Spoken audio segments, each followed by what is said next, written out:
రాజమౌళి ఆయన కమ్మ సామాజిక వర్గం అయినా గూడా వాళ్ళ ఇంట్లో వాళ్ళ పేర్లన్నీ గూడా హిందూ పేర్లుగానే ఉంటాయి. ఒక హిందూ ఫిలాసఫీని నమ్మే వాళ్ళు పెట్టిన పేర్లుగానే మొత్తం ఉంటాయన్నమాట. సో, కానీ రాజమౌళి చాలా సార్లు గూడా నాకు దేవుడు పెద్దగా నమ్మను నేననేది ఎప్పటినుంచో గూడా ఆయన చెప్తున్నాడు. కాకపోతే ఒక ఫిల్మ్ మేకర్‌గా ఒక మైథాలజీని, ఒక సైన్స్ ఫిక్షన్‌ని కలపాలనుకున్నప్పుడు నేను నమ్మకాలు పక్కన పెట్టి దాన్ని ఎలా ఒక స్టోరీగా తీసుకొని దాన్ని చేయడం అనేది చాలామంది చేస్తారు. మనం చెప్పే ప్రతిదీ ఆర్ట్‌లో మనం నమ్మాల్సిన అవసరం లేదు. సో, దాన్ని ఒక కథగా మనం చూస్తున్నాం. ఒక స్టోరీ టెల్లర్‌గా చూసుకున్నప్పుడు స్టోరీ టెల్లింగ్‌లో అనేక విషయాలుంటాయి. అనేక విషయాలను మనం నమ్మాల్సిన అవసరం. దాన్నే మెథడ్ డైరెక్షన్ అంటారు. Method writing, method acting, method direction అంటే అర్థమైందంటే నువ్వు రావణాసురుడు క్యారెక్టర్ రాసేటప్పుడు రావణాసురుడిలాగా నువ్వు ఫీల్ అవ్వాలి. రాముడిది రాసేటప్పుడు రాముడిలాగా ఫీల్ అవ్వాలి. దాన్నే మెథడ్ రైటింగ్ అంటారు. అంటే నువ్వు ఆ పాత్రలోకి వెళ్ళాలి. వాల్మీకి కూడా అలాగే వెళ్ళాడు. భారతాన్ని రాసిన వ్యాసుడు కూడా అలాగే వెళ్ళాడు కాబట్టే మనకు అంత ఎఫెక్టివ్ స్ట్రాంగ్ క్యారెక్టర్స్ వచ్చాయి. దుర్యోధనుడిని నువ్వు అసహించుకుంటూ, రావణాసురుడిని నువ్వు అసహించుకుంటూ రాస్తే అది క్యారెక్టర్ జస్టిఫికేషన్ రాదు. అందుకనే దాన్ని ఉదాత్తత అంటారు. మన అలంకార శాస్త్రంలో ఉదాత్తత అంటే సబ్లిమేషన్ అంటారు. అంటే ఆ క్యారెక్టర్‌కి జస్టిఫికేషన్ ఇవ్వాలంటే నువ్వు ఆ క్యారెక్టర్ లాగా ఫీల్ అవ్వాలి. దీన్నే మనకి స్టానిస్లోవ్స్కీ థియరీ ప్రకారం మెథడ్ యాక్టింగ్ అంటారు. ఒక ఆర్టిస్టు రావణాసురుడు చేసినప్పుడు రావణాసురుడిలాగా ఫీల్ అవ్వాలి. మనకి ఎన్టీఆర్‌కి అందుకే అంత పేరు రావడానికి కారణం ఏంటంటే ఆయన రావణాసురుడు, దుర్యోధనుడి క్యారెక్టర్‌ని అలా తీసుకెళ్ళగలిగాడు. సో, రాజమౌళి కూడా ఆయన పర్సనల్ నమ్మకాలు పక్కన పెడితే ఒక రామాయణాన్ని, భారతం ఆయనకి చాలా ఇష్టం అని చాలాసార్లు చెప్పాడు. భారతం తీయడం తన అల్టిమేట్ డ్రీమ్ అని కూడా ఆయన చెప్పాడు. అలాగా ఇది కథగా స్టార్ట్ చేస్తే ఇది అనుకోకుండా రామాయణంలోకి వెళ్ళిందనేది కూడా ఆయన నిన్న చెప్పాడు. సో, ఇప్పుడేందంటే హిందువులకి ఆగ్రహం రావడానికి కారణం ఏందంటే ఫస్టు ఆయన ఏం చెప్పాడు, ఒక సంఘటన జరిగింది. అదేంటంటే ఈ గ్లింప్స్‌ని ఇచ్చి సర్ప్రైజ్ చేద్దాం అనుకుంటే అది 2 గంటలు, 3 గంటల ముందే లీక్ అయిపోయింది సోషల్ మీడియాలో. అది లీక్ అయిపోవడానికి కారణం ఏంటంటే ముందు రోజు డ్రోన్స్‌తో వాళ్ళు దాన్నేమో ట్రయల్ షూట్ లాగా చేశారు. చేసినప్పుడు ఆ వీడియో దాంట్లోకెళ్ళి అక్కడి నుంచి లీక్ అయిపోయింది. సో, దాంతో ఈయన చాలా ఫ్రస్ట్రేటెడ్. మామూలుగా బ్యాలెన్స్ కోల్పోడు ఎప్పుడు కూడా రాజమౌళి. చాలా బ్యాలెన్స్‌గా మాట్లాడతాడు. ఎక్కడ కూడా ఆవేశానికి లోటు కాదు. వివాదాస్పద కామెంట్లు చేయడు. అలాంటి రాజమౌళి నిన్న కొంత ఆయన బ్యాలెన్స్ తప్పాడు. అంటే ఎవరైనా హ్యూమన్ బీయింగ్‌గా ఆయన పాపం ఎన్నో రోజుల నుంచి దీన్ని ప్లాన్ చేస్తుంటాడు. ఒక సిస్టమేటిక్‌గా ఎలా వదలాలి ఏంటనేది అనుకున్నప్పుడు అది జరగనప్పుడు ఖచ్చితంగా ఎవరికైనా ఫ్రస్ట్రేషను, అది పెయిను వస్తుంది. ఆ పెయిన్‌లో నుంచి ఆయన మాట్లాడాడు. పెయిన్‌లో నుంచి ఏం మాట్లాడాడంటే హనుమంతుడు గురించి కామెంట్స్ చేశాడు. అంటే మా నాన్న హనుమంతుడు భక్తుడు, నా భార్య కూడా హనుమంతుడు భక్తురాలు. కానీ హనుమంతుడు కూడా దీన్ని సేవ్ చేయలేకపోయాడు అన్నట్టుగా మాట్లాడాడు. ఇది హర్ట్ చేసింది హిందువుల్ని. రెండోది నాకు దేవుడిలో పెద్ద నమ్మకం లేదని చెప్పాడు. ఇప్పుడు ఆ విషయాలు ఆయన అక్కడ బయట చెప్పాల్సిన అవసరం లేదు. ఎందుకంటే నువ్వు ఒక రామాయణాన్ని బేస్ చేసుకొని, ఒక మైథాలజీని బేస్ చేసుకొని తీస్తున్నప్పుడు, రుద్ర క్యారెక్టరు ఇవన్నీ పెడుతున్నప్పుడు, కుంభ, రుద్ర ఇవన్నీ రామాయణాన్ని మన మైథాలజీని, దేవుళ్ళని పెడుతున్నప్పుడు ఇవాళ ఉన్న ఇండియాలో ఉన్న వాతావరణం ఏంటి? దేవుళ్ళను ఒక మాట అంటే సహించే పరిస్థితిలో ఇవాళ లేరు. హిందూ సంఘాలు అలా తయారైపోయినాయి. ఒకప్పుడు రామాయణ వశవృక్షం రాసింది ఆవిడ మన తెలుగులోనే. రాముణ్ణి వీళ్ళందరినీ కూడా విమర్శిస్తూ మొత్తం దేశంలోనే రామాయణాన్ని విమర్శిస్తూ అనేక వేరే రామాయణాలు వచ్చాయి. దాని మీద టెక్స్ట్లు వచ్చాయి. నిజానికి మన పూర్వకాలంలో కూడా చార్వాకులు అనే వాళ్ళు ఒక రకమైన హేతువాదులు ఉండేవాళ్ళు.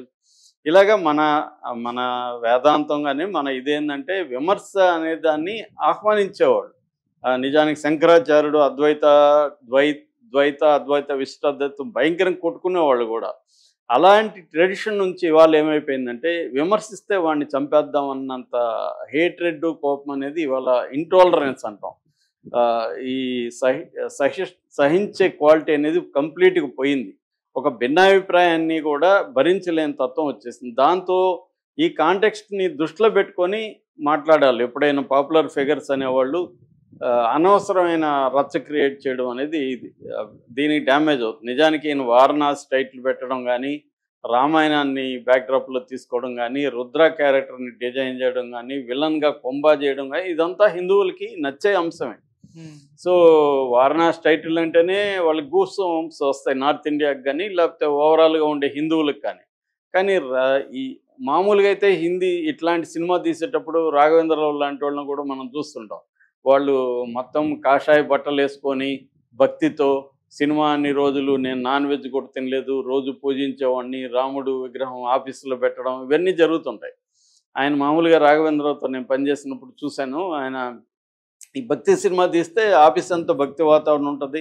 ఆయన మందుదాడు, మాంసం ముట్టడు అలాగా ఉంటుందన్నమాట. ఆఫీస్లో కూడా మొత్తం భక్తి వాతావరణం పెట్టుకొని ఉంటారు. సో అంటే అదొక రకమైంది. అంటే సినిమా తీస్తే ఆ మూడ్లోనే మనం అందరూ ఉండాలి, భక్తి సినిమా తీస్తున్నప్పుడు భక్తి మూడ్లోనే ఉండాలి అనుకునే బ్యాచ్ ఎక్కువ మంది వాళ్ళే ఉంటారు ఇవాళ. అలాంటిది నాకు పెద్ద దేవుడి మీద నమ్మకం లేదని ఆయన అనౌన్స్ చేయడం, హనుమంతుడిదే తప్పు అన్నట్టుగా మాట్లాడడం. హనుమంతుడు అంటే పవర్లెస్ ఆయన ఏమన్నా, లేకపోతే ఎందుకు కాపాడలేకపోయాడు, ఎందుకు దీన్ని ఆపలేకపోయాడు అని అడగడం అనేది బాగా రచ్చకి దారితీస్తుంది. రెండో అంశం ఈ త్రేతాయుగం అని చెప్పి 7200 సంవత్సరం బీసీ అని వేశాడు. దాని మీద కూడా చాలామంది కోపం ఉంది. రామాయణం అనేది ఒక టైమ్లెస్ క్లాసిక్. నువ్వెట్లా డేట్ వేసి ఫిక్స్ చేస్తావు దాన్ని, ఆ డేట్ కూడా రాంగ్ డేటు అనేది చాలామంది అంటే అస్ట్రాలజికల్ కొంతమంది అస్ట్రాలజర్స్ ప్లానెట్ రామాయణంలో చెప్పిన కొన్ని సింబల్స్ని గుర్తులను పెట్టుకొని టైంని చేశారనేది అంటారు. అట్లాగే హిస్టోరియన్స్ ఆ కాలంలో ఆ బుక్ ఆ టెక్స్ట్లో ఉండే రెఫరెన్సెస్ని బేస్ చేసుకొని క్రీస్తు పూర్వం 600-700 సంవత్సరాల కాలంలో జరిగి ఉండొచ్చు అనేది రకరకాలుగా చెప్తారు. ఎందుకంటే రామాయణం ఒకటి కాదు, మనకి ఆ మధ్య ఎవరు బుక్ రాశారు, ఏకరా మన 300 రామాయణాలు ఎన్నో ఉన్నాయనేది రాశారు. ఇవి ఇంకా లోకల్ ఫోక్ ఇవన్నీ తీసుకుంటే 3000 రామాయణాలు కూడా ఉండే పరిస్థితి ఇండియాలో ఉంది. అంటే కంబరామాయణం, మొల్ల రామాయణం ఇలాగ చాలా రామాయణాలు ఉన్నాయి. సో వాల్మీకి రామాయణాలే రకరకాలు ఉన్నాయి. ఎందుకంటే మనకి టెక్స్ట్ అనేది లేదు, మనకి అనేక టెక్స్టులు ఉంటాయి తప్ప ఒక టెక్స్ట్ అనేది బ్రిటిష్ వాళ్ళు వచ్చి మనకి ఏర్పరిచిన సంప్రదాయం అనేది రీసెర్చర్స్ చెప్పేది, ఇండాలజిస్టులు. సో ఈ నేపథ్యంలో ఈయన 7200 బీసీఈ అని పెట్టడం అంటే రామాయణం చివరి ఘట్టం వచ్చేసరికి 7200 సంవత్సరం నువ్వు ఎలా వస్తావు, నువ్వు ఎలా రాముణ్ణి ఫిక్స్ చేస్తావు. రాముడు అనేవాడు చారిత్రక పురుషుడు కాదు, ఆయన ఒక దేవుడు. దేవుడిని నువ్వు చరిత్రలో జరిగినట్టుగా నువ్వు ఎట్లా సంవత్సరం వేస్తావు అన్న విమర్శలు కూడా నార్త్ ఇండియా నుంచి చాలా ఒక ఆయన పండితుడు అయితే చాలా పెద్ద ఆర్టికల్ కూడా రాశాడు దీని మీద. సో ఓవరాల్గా ఏంటంటే ఒక చిన్న గ్లిమ్స్తో ఆయన డైలాగ్తో ఒక రచ్చ క్రియేట్ చేస్తున్నాడు ఆ రాజమౌళి అనేది వస్తుంది. ఎందుకంటే వాళ్ళ ఇంట్లో వాళ్ళు అందరూ కూడా భక్తులే. కానీ రాజమౌళి నేను దేవుడిని నమ్మని గతంలో కూడా చెప్పాడు. అది కూడా జాగ్రత్తగానే మాట్లాడు. అప్పటికి దేవుడి మీద పెద్దగా నమ్మకం లేదన్నాడు. దేవుడి మీద నమ్మకం లేదనొచ్చు మామూలుగా, కానీ పెద్దగా నమ్మకం లేదంటే కొద్దిగా సాఫ్ట్గా తన విషయాన్ని చెప్పడానికి ట్రై చేశాడు ఆయన. కానీ ఆ కాంటెక్స్ట్లో అది ఎందుకు చెప్పాడని నాకు పెద్దగా నమ్మకం లేదు. కానీ రాముడి గెటప్లో మహేష్ బాబుని చూస్తే నాకు గూస్ బంప్స్ వచ్చాయి అనేది చెప్పాడు. అంటే ఒక స్టోరీ టెల్లర్గా రామాయణాన్ని డీల్ చేయడంలో తప్పు లేదు. కానీ ఇవాళ ఉన్న సెంటిమెంటల్ కండిషన్స్లో పైగా తనది ఈ బేస్ చేసుకొని వెళ్తున్నప్పుడు వారణాసిని టైటిల్ పెట్టడం, ఆ కథను అక్కడ చేయడం కూడా చాలామందికి నచ్చలేదు. ముఖ్యంగా తెలుగు వాళ్ళకి కానీ తమిళ వాళ్ళకి కానీ ఇది నచ్చలేదు. ఎందుకు వారణాసి అనేది సాఫ్ట్ టైటిల్గా ఉంది, మహేష్ బాబుని ఎలివేట్ చేసే విధంగా లేదు. ఒక బాహుబలి అంటే ఉండే ఎఫెక్ట్ వారణాసికి లేదు.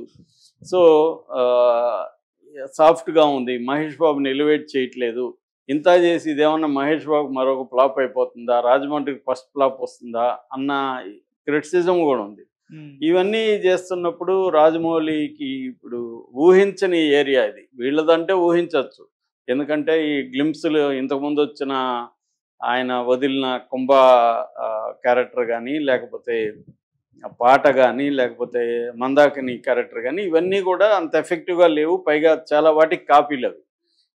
ఇప్పుడు దీంట్లో ఆయన హిందువుల నుంచి కూడా ఆయన వ్యతిరేకత వస్తే మాత్రం సినిమాకు కూడా ఇబ్బంది అవుతుంది. మరి దీన్ని ఎలా డీల్ చేస్తాడనేది